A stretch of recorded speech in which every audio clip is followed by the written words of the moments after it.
तो एक स्पेसशिप जो कि अपने डेस्टिनेशन पर पहुंचने से पहले अचानक से एक बहुत बड़े एस्टेरॉयड से टकरा जाता है और जाकर एक बहुत बड़े प्लेनेट पर क्रैश कर जाता है, जहां पर ह्यूमन से भी बहुत बड़ी बड़ी स्पाइडर्स मौजूद हैं जो कि ह्यूमंस की ही खून की प्यासी हो गई हैं। तो क्या उस स्पेसशिप में मौजूद सर्वाइवर्स अपनी जान को बचा पाएंगे, और अगर वो अपनी जान को बचा भी लेते हैं तो उन स्पाइडर से कैसे बचेंगे, वो सारी चीजें आपको जानने के लिए मिलेंगी इस कहानी में। इस मूवी की कहानी काफी ज्यादा इंटरेस्टिंग और काफी ज्यादा लाजवाब है और किसी को नहीं पता कि इस कहानी में कब क्या हो जाए। तो उम्मीद है कि आप लोगों को भी ये कहानी पसंद आएगी। तो कहानी की शुरुआत फ्यूचर की दुनिया से बोरियलिस नाम के एक स्पेसशिप से होती है, जो कि स्पेस में ट्रैवल करते हुए एक प्लेनेट की तरफ जाने की कोशिश कर रहा था। उसी स्पेसशिप के अंदर काफी सारे लोगों को कायरो स्लीप के अंदर रखा गया था, क्योंकि अभी भी उस स्पेसशिप को उसके डेस्टिनेशन पर पहुंचने के लिए 4 साल का समय लगने वाला था। तभी अचानक से एक बहुत बड़ा एस्टेरॉयड उस स्पेसशिप से जाकर टकरा जाता है और स्पेसशिप का आधे से ज्यादा हिस्सा बर्बाद हो चुका था।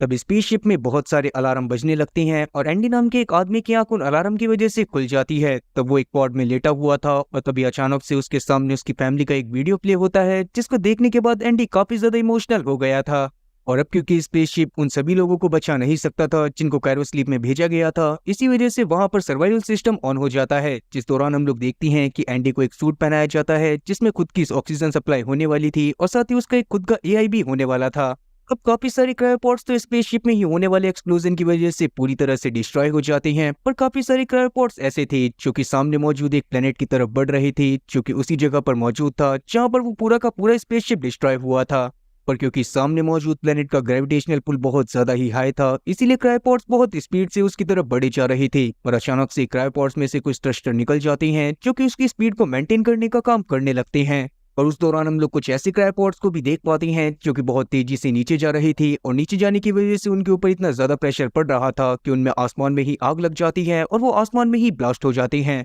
पर एंडी का क्रायोपोड धीरे धीरे नीचे की तरफ आने लगता है, पर नीचे आने के बाद जब वो अपने विंग्स को खोलता है तभी अचानक से उसका एक विंग टूट जाता है, जिस वजह से क्रायोपोड की एक क्रैश लैंडिंग होती है और उसमें एंडी सर्वाइव कर गया था। एंडी की हालत काफी ज्यादा खराब थी और तभी अचानक से उसे उसकी फैमिली का एक विजन आता है, जिसको देखने के बाद उसकी हार्ट बीट भी काफी ज्यादा फास्ट हो जाती है और उसके सूट को लगने लगता है कि शायद उसको हार्ट अटैक आने वाला है। और अब उसका सूट उसको एक जोर का झटका जोर से देने ही वाला था, और वक्त रहते एंडी उसको बंद करने के लिए बोल देता है, जिस वजह से उसका सूट उसको झटका नहीं देता। आगे जब एंडी खिड़की से बाहर की तरफ देखता है तो बाहर एक बहुत बड़ा ही डेजर्टेड लैंड था, जिसको देखने के बाद एंडी को समझ में नहीं आता कि वो बाहर जाने पर यहाँ पर सरवाइव कैसे करेगा। तब एंडी अपने पास मौजूद रेडियो की मदद से आसपास मौजूद अपने टीम मेंबर से कांटेक्ट करने की कोशिश करने लगता है, और उसके रेडियो पर किसी का भी उसे कोई भी रिप्लाई नहीं आता, जिससे एंडी को लगने लग गया था कि शायद इस एक्सीडेंट के दौरान उसके सारे के सारे टीम मेंबर मारे गए होंगे। अब एंडी का क्रायोपॉड एक अनस्टेबल टेरेन पर लैंड हुआ था, इसीलिए जल्दी ही उसमें एक्सप्लोजन होने वाला था। जैसे ही एंडी को उसके एआई के थ्रू ये बात पता चलती है तो एक फायर एक्सटिंग्विशर की मदद से तुरंत ही अपने पॉड के ग्लास को तोड़ देता है और उसमें से बाहर निकलने की कोशिश करने लगता है।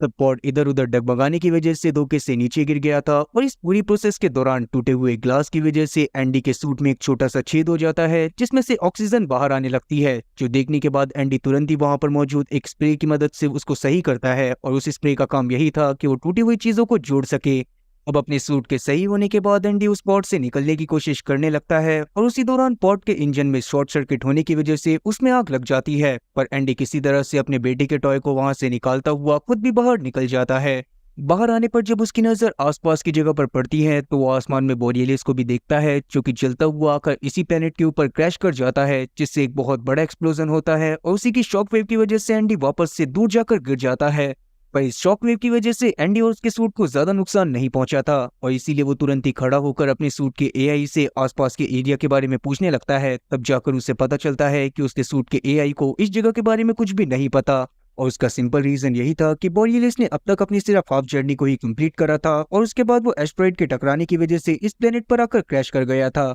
और क्योंकि बोरियलिस का मेन डेस्टिनेशन कुछ और ही होने वाला था, इसीलिए उनके डेटाबेस में इस प्लेनेट की कोई भी जानकारी मौजूद ही नहीं थी। थोड़ी देर और चलने के बाद एंडी को उसके सामने बोरियलिस का आधा पार्ट दिखाई देता है, जो कि पास के ही हिस्से में आकर क्रैश कर गया था, और उसके पास ही एक पॉड भी पड़ा हुआ था। उसको देखने के बाद एंडी तुरंत ही उस पॉड के पास जाता है और उसके अंदर से ऑक्सीजन सिलेंडर को निकालने की कोशिश करने लगता है, पर वो ऑक्सीजन सिलेंडर पहले से ही टूटा हुआ था, जो देखने के बाद एंडी काफी ज्यादा परेशान हो जाता है और उस जगह पर ऑक्सीजन सिलेंडर को वैसे ही छोड़ता हुआ आगे की तरफ बढ़ने लगता है। और वहां पर एक चीज नोटिस करने वाली और थी जो कि एंडी ने नोटिस नहीं करी थी, वो ये थी कि पॉड के ऊपर कुछ अजीब से पंचों के निशान बने हुए थे, और साथ ही वहां पर खून के धब्बे भी लगे हुए थे। और इसका मतलब साफ था कि शायद उस प्लेनेट पर कुछ अजीब से जानवर भी मौजूद थे जो कि अब इन ह्यूमंस को अपना शिकार बनाने वाले थे। थोड़ा सा और आगे चलने पर एंडी एक और पॉड के पास पहुंच जाता है जिसके पास काफी सारी एसओएस लाइट भी चमक रही थी। वो असल में डॉन नाम के एक आदमी ने सेटअप करी हुई थी और साथ ही उसने काफी सारे लोगों के मांस को भी इकट्ठा कर लिया था ताकि वो इस जगह पर सर्वाइव कर पाए।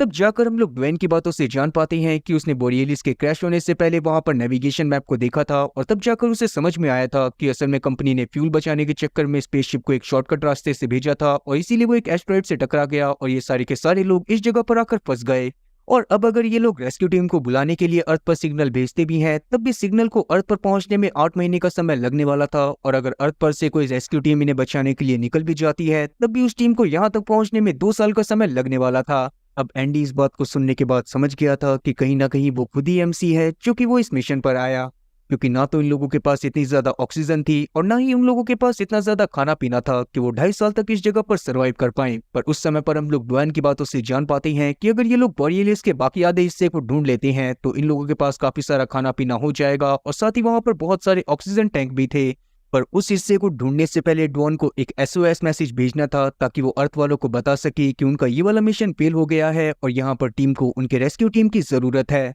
तभी अचानक से एंडी का पैर एक तार पर लगता है जिससे वहां पर मौजूद एक प्लग निकल गया था और इसीलिए एंडी उसको सही करने लगता है। और उसी दौरान हम लोग पीछे देख पाते हैं कि एक बहुत बड़ा सा क्रीचर आकर ड्वेन को अपने साथ उठाकर ले जाता है, पर एंडी ने उसके ऊपर जरा भी ध्यान नहीं दिया था। और फिर जब एंडी पलटता है तो उसको ये बात समझ में नहीं आती कि आखिरकार ड्वेन उसको अकेला छोड़कर कहाँ पर चला गया। अब एंडी का मूड तो पहले से ही काफी ज्यादा खराब था, इसीलिए वो अभी के समय पर इस बात पर ध्यान नहीं देता और वो अर्थ पर सिग्नल भेजने के बाद खुद वहां पर से डॉन की गन उठाता हुआ आगे बढ़ने लगता है। तब एंडी अपने एआई से बोरियलिस के सबसे बड़े पीस को ढूंढने के लिए बोलता है जिस पर एआई भी मान जाता है। उसी दौरान एंडी रेडियो की मदद से बाकी सारे लोगों को भी सिग्नल भेजने की कोशिश कर रहा था ताकि अगर आसपास कोई और सर्वाइवर मौजूद हो तो एंडी को भी उसके बारे में पता चल सके। अब शुरुआत में तो एंडी को किसी भी सर्वाइवर की तरफ से कोई भी सिग्नल नहीं आ रहे होते, जिस वजह से एंडी खुद भी काफी ज्यादा परेशान हो गया था और उसको समझ में नहीं आ रहा था कि वो अकेले इस प्लेनेट पर क्या करे। इसीलिए अभी वो बहुत ज्यादा फ्रस्ट्रेट होते हुए वहां पर से एक क्लिप के पास चला जाता है और फ्रस्ट्रेशन में ही अपनी फैमिली को याद करने लगता है। तभी अचानक से उसके पास एक सर्वाइवर का मैसेज आता है जिसका नाम नायोमी था और वो अभी भी अपने पॉड में फंसी हुई थी। तब नायोमी एंडी को अपनी लोकेशन भेज देती है जो कि एंडी से काफी ज्यादा दूर थी, इसीलिए एंडी वहां पर जाने के बारे में सोचने लगता है। पर उसका एआई कंप्यूटर उसे बताता है कि अगर वो उस जगह पर जाता है तो हो सकता है कि रास्ते में ही उसकी ऑक्सीजन खत्म हो जाए। अब पहले तो एंडी इस रिस्क को लेने में काफी ज्यादा डर रहा था, पर बाद में नायोमी उसे बताती है कि अगर वो उसके पॉड तक पहुंच जाता है तो नायोमी खुद ही अपने ऑक्सीजन सिलेंडर की मदद से नायोमी और साथी एंडी दोनों की ही जान को बचा लेगी। तो एंडी उसकी बात को मान जाता है और उसके पॉड पर जाने का डिसाइड करता है। अब इसी तरह से काफी घंटे बीत जाते हैं और एंडी लगातार नायोमी की लोकेशन की तरफ बढ़ता रहता है। उस दौरान वो लगातार नायोमी से बात भी करे जा रहा था जिस वजह से उसे अकेलापन भी महसूस नहीं हो रहा था। एंडी को उसी तरह से चलते हुए पूरी रात हो चुकी थी और रात में उस जगह पर बर्फबारी भी होने लगती है जिस वजह से एंडी को थोड़ा सा अच्छा भी लग रहा होता है। पर जैसे जैसे वो आगे बढ़ता रहता है वैसे ही उसे कुछ अजीब सी आवाजें आने लगती हैं और वो जमीन पर नोटिस करता है कि वहां पर किसी जानवर के चलने के निशान थे। शुरू में तो एंडी इस चीज को नजरअंदाज करता है, पर जब वो थोड़ा सा और आगे जाता है तो वहां पर जाने पर उसे एक बहुत बड़ा स्पाइडर वेब दिखाई देता है जिसको देखने के बाद वो काफी ज्यादा डर गया था और साथ ही अब उसको समझ में नहीं आ रहा था कि उसको क्या करना चाहिए। तब एंडी उतना तेज चलने लगता है जितना तेज वो चल सकता था, पर तब नायोमी उसे बताती है कि उसके पास ही कुछ लोग मौजूद हैं जो कि आगे चलकर उनकी ही टीम में होने वाले थे और नायोमी उनके ट्रैकर को ट्रैक डाउन करके उनकी डिटेल्स बता रही थी। और जब से नायोमी उनसे कांटेक्ट करने की कोशिश कर रही थी तब से वो लोग उसे कोई भी रिस्पॉन्डिंग नहीं दे रहे थे। ये बात जानने के बाद एंडी तुरंत ही अपने स्कैनर डिवाइस को चालू करता हुआ उधर की तरफ देखने लगता है जहाँ पर कुछ लोग खड़े तो हुए थे, पर अंधेरा होने की वजह से एंडी उन्हें सही से देख नहीं पा रहा था। तब एंडी तुरंत ही उस डायरेक्शन की तरफ एक प्लेयर गन को चलाता है जिसकी प्लेयर जब नीचे की तरफ आती है तो एंडी के एकदम होश उड़ जाते हैं, क्योंकि असल में उस जगह पर एक बहुत बड़ी एलियन स्पाइडर खड़ी हुई थी जिसके पेट के अंदर से ही उन ट्रैकर्स के सिग्नल आ रहे थे। अब उस स्पाइडर को देखने के बाद तो एंडी की एकदम पतलून गीली हो जाती है और वो अपनी पतलून को पकड़ता हुआ वहां से भागने की कोशिश करने लगता है, जिस दौरान स्पाइडर भी अब उसके पीछे आने लग गई थी ताकि वो उसको अपना भोजन बना सके। अब वो स्पाइडर लगातार एंडी के ऊपर अटैक करती रहती है, पर एंडी किस्मत से हर एक अटैक से बचता हुआ वहां से भागने की कोशिश करने लगता है। उस दौरान वो धोखे से एक क्लिफ से नीचे गिर गया था जिस वजह से उसे गिरते समय तो काफी ज्यादा चोट लगी थी, पर नीचे गिरते समय वो बहुत सारी स्नो के ऊपर गिरा था इसीलिए उसकी बॉडी के ऊपर ज्यादा इम्पैक्ट नहीं पड़ता। वो मॉन्स्टर उतनी ऊंचाई से इतना नीचे नहीं आ सकता था क्योंकि एंडी बहुत ज्यादा ही नीचे जाकर गिरा था, पर किस्मत से उसकी जान बच गई थी। और अब एंडी काफी ज्यादा डरा हुआ था क्योंकि उसकी समझ में नहीं आ रहा था कि वो किस तरह से अपनी जान को बचाएगा। और तभी अचानक से एंडी को रियलाइज होता है कि उसके सूट में भी ऑक्सीजन की सप्लाई कम होती जा रही है, और जब वो ध्यान देता है तो उसका सूट वापस से फट गया था, जिसको देखने के बाद वो तुरंत ही उसे रिपेयर स्प्रे की मदद से सही करता है। तब एंडी को समझ में नहीं आ रहा होता कि उसको क्या करना चाहिए। उतने में ही उसके पास ड्वेन की आवाज आती है, जो कि किसी तरह से उस स्पाइडर की चपेट से बच गया था, और अभी के समय पर वो बहुत सारे पॉट्स के पास मौजूद था जिसमें ऑक्सीजन भी मौजूद हो सकती थी। इसी बारे में वो एंडी को बताता है और एंडी से आकर मदद करने के लिए कहता है। तो पहले तो एंडी ड्वेन के पास जाकर उसकी मदद करने से साफ इनकार कर देता है, क्योंकि ड्वेन के पास काफी सारी स्पाइडर्स भी मौजूद हो सकती थी, जो कि ड्वेन के साथ साथ एंडी को भी जान से मार देती। और बाद में नायोमी एंडी को समझाती है कि अगर वो ड्वेन की मदद करने के लिए चला जाता है तो उन लोगों के पास और ज्यादा ऑक्सीजन सप्लाई हो जाएगी। इसी वजह से एंडी भी नायोमी की बात को मानता हुआ सीधा ही ड्वेन की लोकेशन की तरफ जाने लगता है। ड्वेन असल में एंडी से इतना ज्यादा दूर भी नहीं था, पर उसके बावजूद भी वो एक फ्लेयर गन को चला देता है, जिस वजह से जब तक एंडी वहां पर पहुंचता है तब तक वहां पर एक बहुत बड़ी स्पाइडर भी पहुंच जाती है, जो कि एंडी के ड्वेन के पास पहुंचने से पहले ड्वेन के पास पहुंचती हुई उसे जान से मार देती है। ड्वेन जिस लोकेशन पर मौजूद था उस जगह पर काफी सारे पॉड क्रैश करे गए थे, और अब चारों तरफ से उन्हें स्पाइडर्स ने घेर लिया था, जो देखने के बाद एंडी को समझ में नहीं आता कि वो किस तरह से अपनी जान को बचाएगा। पर इस समय पर नायोमी उसकी मदद कर सकती थी, क्योंकि वो एक मास्टर पॉड में थी, जिससे वो बाकी सभी पॉड्स को भी कंट्रोल कर सकती थी। तब किसी तरह से जैसे तैसे नायोमी अलग अलग पॉड्स की लाइट को ब्लिंक करवाकर और कभी उनमें अलार्म बजाकर स्पाइडर के ध्यान को भटका रही थी, और एंडी जैसे तैसे वहां से निकल जाता है। और अभी भी दो स्पाइडर एंडी के पीछे लगी हुई थी, और वो तब तक एंडी के पीछे लगी रहती हैं जब तक कि एंडी एक फॉगी एरिया में नहीं पहुंच जाता और इन स्पाइडर को एंडी दिखना बंद नहीं हो जाता। एंडी की मदद करते समय नायोमी को भी पैनिक अटैक्स आने लग गए थे, क्योंकि कहीं ना कहीं वो काफी ज्यादा परेशान थी और उसे पता था कि एंडी ही उसकी आखिरी उम्मीद है जो कि उसे उस पॉड से बाहर निकाल सकता है।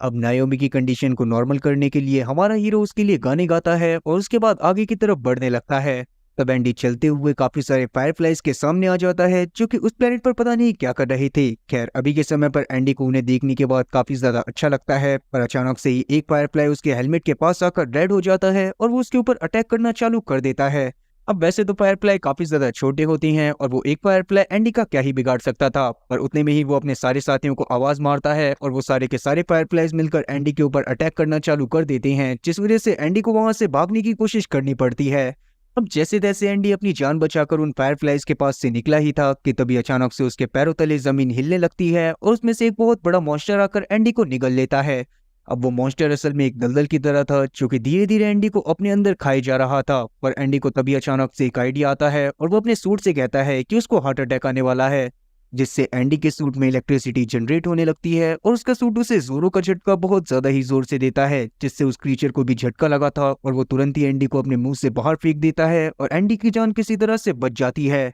एंडी अपनी जान बचाने के लिए सामने मौजूद एक टनल में जल्दी से घुस जाता है, पर उस छोटी सी टनल में काफी सारे वैसे ही फायरफ्लाइज मौजूद थे, जो कि जैसे ही एंडी को देखती हैं कि वो उनके घर में घुस आया है तो वो उसके ऊपर अटैक करना चालू कर देते हैं और एंडी को दूसरी तरफ से जल्दी से बाहर निकलना पड़ता है।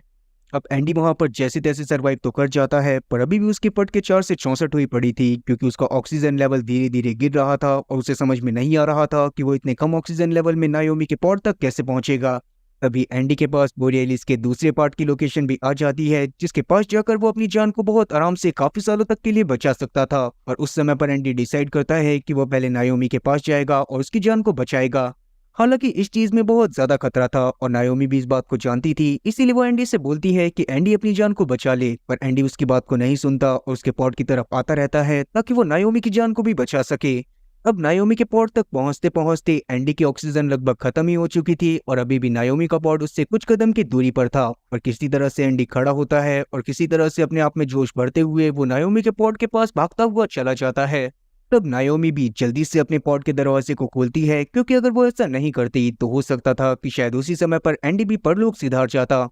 पॉड में जाने के बाद सबसे पहले तो एंडी जी भरकर सांस लेता है और बाद में वो नायोमी के पैर को देखने लगता है, जो कि पॉड के बीच में फंस गया था और उसे वहां से निकालना इतना ज्यादा आसान नहीं होने वाला था। और क्योंकि नायोमी बहुत बड़ी रैंक की ऑफिसर थी, इसी वजह से वहां पर उसके लिए काफी सारे टूल्स भी रखे होते हैं, और तब उन टूल्स का यूज करते हुए नायोमी के पैर को बहुत आराम से एंडी उस जगह से बाहर निकाल देता है। अब नायोमी का पैर वहां से निकल तो गया था, पर नायोमी के पैर में अभी भी काफी ज्यादा दर्द हो रहा था और अब उन लोगों को जल्दी से जल्दी बोरेलिस के दूसरे पार्ट तक भी पहुंचना था। अब अपने अपने ऑक्सीजन टैंक की ऑक्सीजन को फुल करने के बाद वो दोनों के दोनों वहां पर से कुछ और जरूरत की चीजों को लेकर बाहर निकलती हैं। उनकी जरूरत की चीजों में उनके लिए वेपन्स और साथ ही रिपेयर स्पेस शामिल था। पर बाहर निकलने के बाद नायोमी से सही से चला नहीं जाता क्योंकि उसके पैर में अभी भी बहुत ज्यादा दर्द हो रहा था, जो देखने के बाद तुरंत ही एंडी उसके पैर में थोड़ा सी मरहम पट्टी करता है और उसके बाद उसके साथ आगे बढ़ने लगता है। पर उन दोनों की मूनलाइट रोमांटिक नाइट वॉक में अचानक से खलल डालने के लिए बहुत सारे स्पाइडर्स आ जाते हैं, जो कि उन लोगों को अपना खाना बनाना चाहते थे। इसी वजह से एंडी और साथी नायोमी दोनों को ही बोरियलिस की तरफ भागना पड़ता है, जो कि पास में ही मौजूद था। तब वो दोनों तुरंत ही बोरियलिस के पास पहुंच जाती हैं, पर अभी भी काफी सारे स्पाइडर्स उनके पीछे थे, जो कि लगातार उनके पीछे आते हुए उन पर अटैक करने की काफी बार कोशिश करते हैं। पर एक समय पर नायोमी को पता चल जाता है कि उन स्पाइडर्स को दिखाई नहीं देता और अगर वो अपनी फ्लेयर गन को उनकी तरफ फायर करेगी तो वो स्पाइडर उस फ्लेयर गन की फ्लेयर का पीछा करेंगे। ये बात समझ आते ही तुरंत ही नायोमी अपनी फ्लेयर गन की मदद से दो स्पाइडर का ध्यान भटका देती है और उनको पीछे की तरफ भेज देती है। जिसके बाद जब नायोमी और साथी एंडी दोनों ही बोरियलिस के अंदर जाने की कोशिश कर रहे थे, तभी अचानक से एक स्पाइडर उनके पास पहुंच जाती है। पर उन दोनों ने वक्त रहते सावधानी के साथ सतर्कता पूर्वक बोरियलिस के गेट को बंद कर दिया था, जिस वजह से जब स्पाइडर उसके अंदर आने की कोशिश करती है तो वो दो टुकड़ों में बढ़ जाती है। अब उन दोनों को लग रहा था कि वो दोनों इस जगह पर हंसी खुशी रह सकते हैं, पर जैसे ही वो लोग अंदर जाते हैं तो उनकी खुशी अचानक से दुख में बदल जाती है, क्योंकि अंदर की तरफ पर एक बहुत बड़ी स्पाइडर मौजूद थी, जो कि उन दोनों को देखते ही उन दोनों के ऊपर अटैक करना चालू कर देती है। तब उस समय पर अपनी जान बचाने के लिए वो दोनों के दोनों एयरलॉक में जाकर छुप जाती हैं और गेट को बंद कर देती हैं। उस समय पर स्पाइडर भी अंदर आने की कोशिश करती है, पर एयरलॉक का गेट मोटा होने की वजह से वो अंदर नहीं आ पाती।